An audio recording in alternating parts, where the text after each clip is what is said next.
Campeonato Brasileiro seguiu o seu curso e acabou, Mauro. Olha, o primeiro turno. Olha só. Finalmente acabou o primeiro turno. Você ainda lembra com esse empate quem é que foi o campeão do primeiro turno? Não, lembro sim. Ninguém deu mais bola para isso, né? O Jornal Lance que costuma dar um troféu, né? Tradicionalmente, já há muitos anos aí para quem ganha o primeiro turno. E ficou para o Botafogo, porque o Flamengo precisaria ganhar por 2 gols de diferença, para empataria em número de pontos, 41 acho que na época e tal, mas enfim, naquele momento.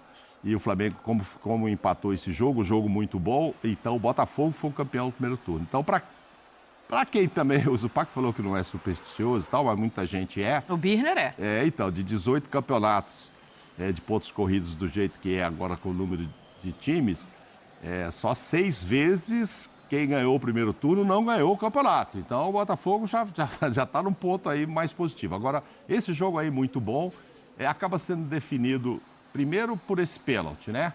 Não foi muito questionado, não. No início ficou ali, bateu na mão, não bateu no braço do Thiago Maia e tal, mas foi no braço mesmo. E o Flamengo saiu na frente, 1-0 de novo. Ele assumiu a responsabilidade de bater o pênalti. Lembre-se que o Jéssica está aí como capitão, né? O Flamengo deu uma mesclada. Poupou o Gabigol, por exemplo. Deu um susto ontem. Tirou o Gabigol, mas deixou o Bruno Henrique, botou o Gerson. Enfim, também tem uma decisão no domingo. Estava correndo um risco também de perder alguém para essa decisão, mas enfim. Teve uma chance no segundo tempo de fazer 2-0.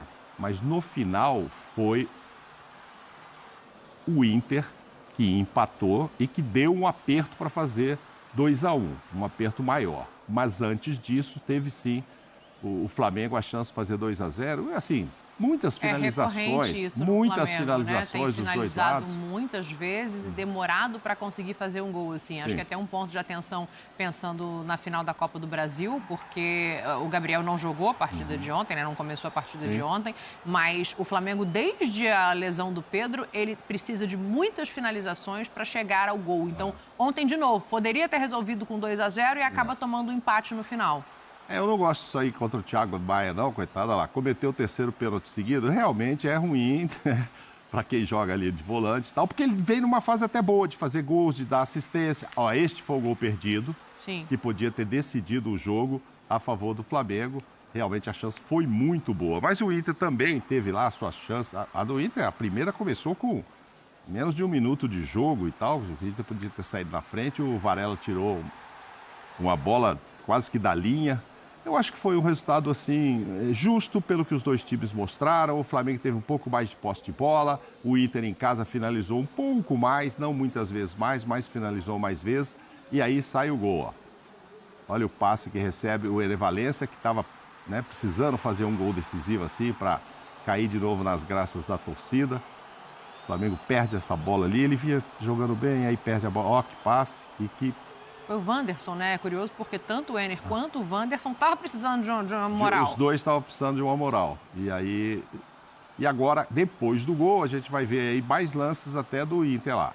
Que aí o Inter, né, na reta final, tentou dar aquele aperto. O Flamengo, claro, queria vencer para encostar um pouco mais, para ainda... Eu não digo para tentar pensar no título. O Flamengo tem que tentar ficar ali no G4, né?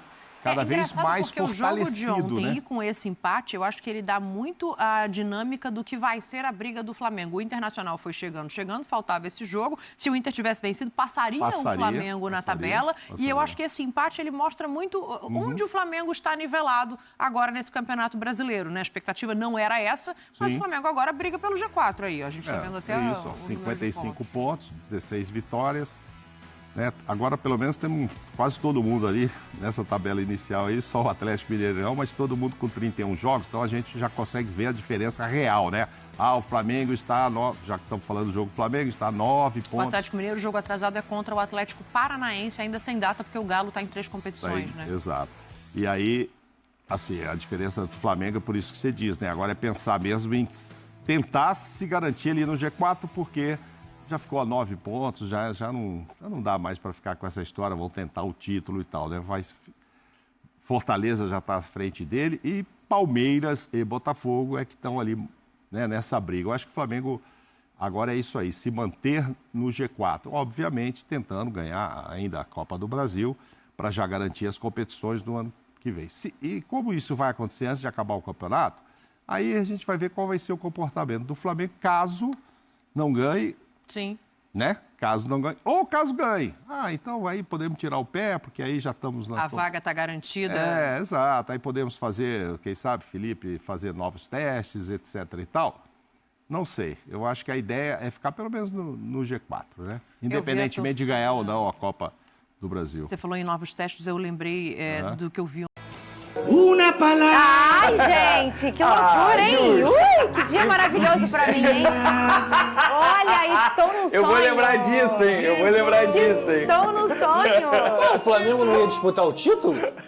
Tinha gente falando isso. Eu tô falando... Eu tô falando que o Flamengo não disputa o título do Campeonato Brasileiro, já há um tempão. Eu tô falando porque tocou essa música pra você. Mas é justa hoje? Eu não acho Justa, empate com gostinho de derrota. Sério mesmo, Pela Vene? forma como foi, pelo contexto da partida, óbvio, inclusive, eu até acertei o placar ontem, eu tava lá no barbeiro meu Jean, ele perguntou, quanto você acha? Eu falei, 1-1, só que eu não esperava que fosse ser desse jeito, então por isso que eu acho que foi com um empatezinho. É frustrante, né, Vene? Pô, você tomar um gol aos 43 minutos do segundo tempo, é frustrante pela forma como foi, diante de um adversário extremamente difícil, dentro da casa do adversário, casa cheia. O Internacional, por exemplo, nessa temporada só perdeu 2 jogos atuando no Beira-Rio. O Flamengo e o Internacional, a gente precisa dizer isso, jogaram muita bola ontem, protagonizaram uma das melhores partidas do Campeonato Brasileiro. Foi bom de ver. Também quero elogiar a arbitragem, tá? A gente sempre critica a arbitragem quando é necessário, mas a arbitragem ontem, eu não lembro o nome do árbitro, vou ser bem sincero, mas foi um árbitro que foi muito bem. Tem um novinho aí que tá sendo 28 bom. Anos. Falaram na transmissão ontem, 28 anos. Aqui agora. E de fato,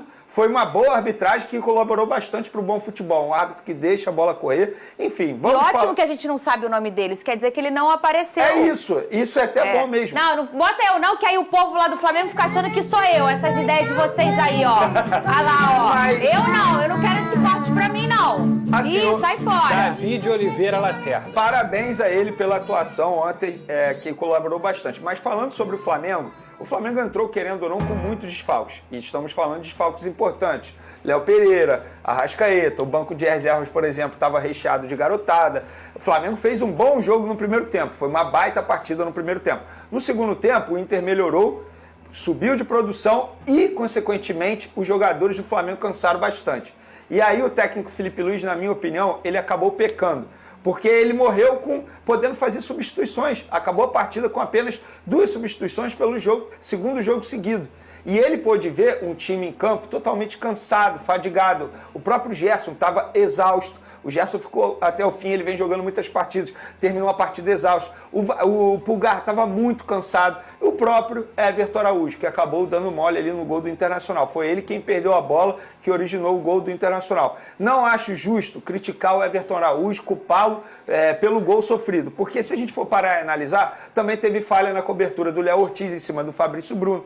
De maneira geral, o Flamengo foi muito bem. Agora, se é para culpar alguém, vamos lá. Por que a gente não critica o Alcaraz, por exemplo, que perdeu um gol inacreditável, assim que a gente pode classificar. Ele fez o gol de pênalti, legal, só que ele teve a oportunidade de fazer um 2-0, quando a partida ainda estava 1-0. Então, assim, eu acho muito exagerado botar a culpa num garoto que estava fazendo uma ótima partida, só que ele estava muito cansado. Então, eu acho que o Felipe Luiz, ele é um jovem treinador, está aprendendo ainda, talvez ele tenha aprendido, que dessa vez ele errou, pelo menos na minha visão, embora na entrevista coletiva ele não classifique dessa maneira, mas eu acho que se ele pudesse fazer algo diferente no segundo tempo, eu acho que seria isso, fazer algumas substituições para poder dar um gás novo na equipe, porque eu acho que isso acabou pesando demais para o resultado final. E ele, o Felipe Luiz, o técnico, falou sobre ter feito apenas 2 substituições mesmo com o time cansado. Cadê?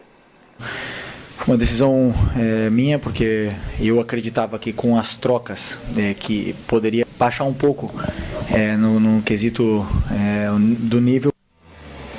Achei corajoso, Pedrosa. E assim, o treinador faz as escolhas dele, muitas vezes um pouco até intuitiva. Tá sentindo ali um momento, olha, se eu tirar agora uma peça ou outra, eu posso baixar um pouco essa energia que o jogo tá. Quem tá ali que sente a energia do jogo. E eu acho que ele foi por esse caminho, ô Pedrosa.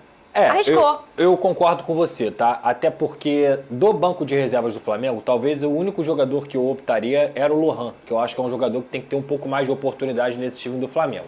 Agora, de resto, eu entendo o lado dele, porque o Internacional cresceu bastante no segundo tempo. O Internacional colocou em campo o Bruno Henrique, o Wanderson e o Ener Valencia. 3 jogadores de uma qualidade imensa, o que mostra também como esse elenco do Internacional é bom. E aí, no segundo tempo, obviamente, com o Flamengo na frente do placar, o Inter em casa teve um pouco mais de agressividade nessa bola. E aí eu entendi um pouco do Felipe Luiz só nesse sentido de não querer tirar o equilíbrio do Flamengo, porque o Flamengo estava fazendo um bom jogo, estava fazendo um jogo do tamanho do que a partida pedia. E ali, como o Vene falou, uma infelicidade do Everton Araújo, o Alan Patrick rouba a bola, mas também não classifico isso como um erro crucial, por quê? Porque é um erro do sistema defensivo inteiro. Ele perdeu a bola lá no meio campo, então a defesa tem que estar montada, a defesa tem que estar fazendo a cobertura decente, e isso é um erro de forma geral, não dá pra gente culpar só um jogador. E, cara, é isso, cara, o Flamengo foi punido por um time que é muito bom também. O Flamengo foi punido por uma equipe que tem qualidade imensa.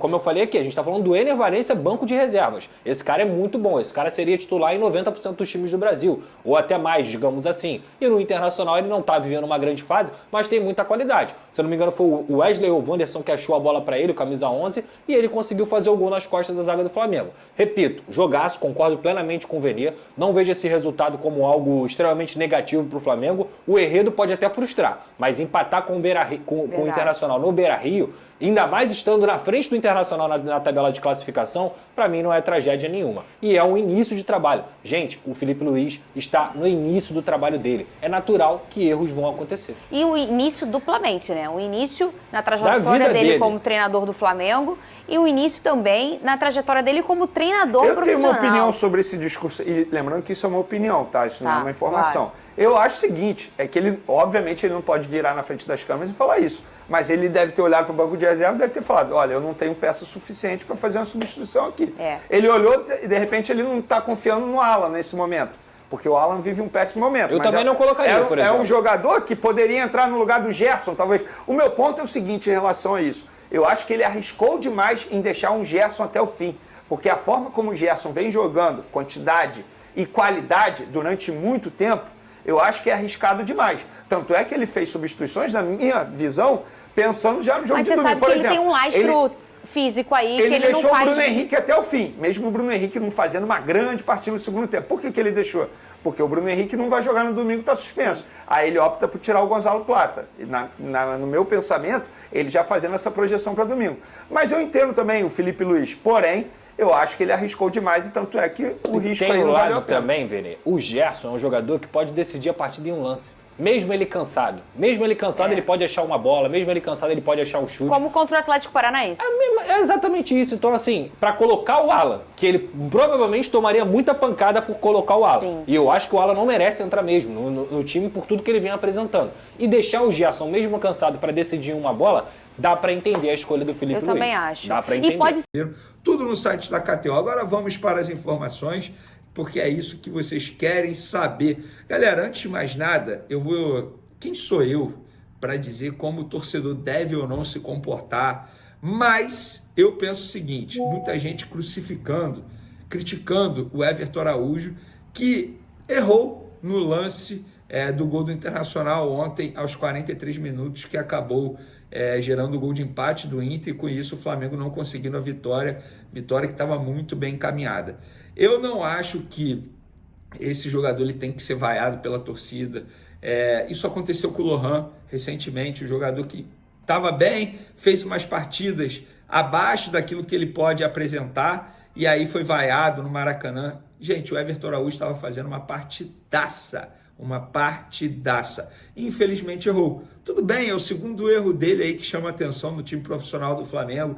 Naquele jogo contra o Vasco ele errou em não fazer a falta. Acho que ali foi um erro, mas foi falta de experiência, digamos assim. E é um jovem. É óbvio que o Felipe Luiz vai dar um toque nele, é óbvio que o Felipe Luiz vai orientá-lo, é óbvio que ele vai aprender errando. Então, torcedor, põe a mão na consciência e, entre aspas, não queime mais um grande jogador que o Flamengo está lapidando para poder gerar bons frutos dentro e fora de campo futuramente. É o que eu penso. É um jogador que provavelmente será titular no domingo no Maracanã contra o Atlético Mineiro. É o momento de dar apoio. e não de vaiá-lo. Pelo menos é o que eu penso. Acho que vale a reflexão para vocês aí. Por exemplo, o Alcaraz ontem perdeu um gol feito.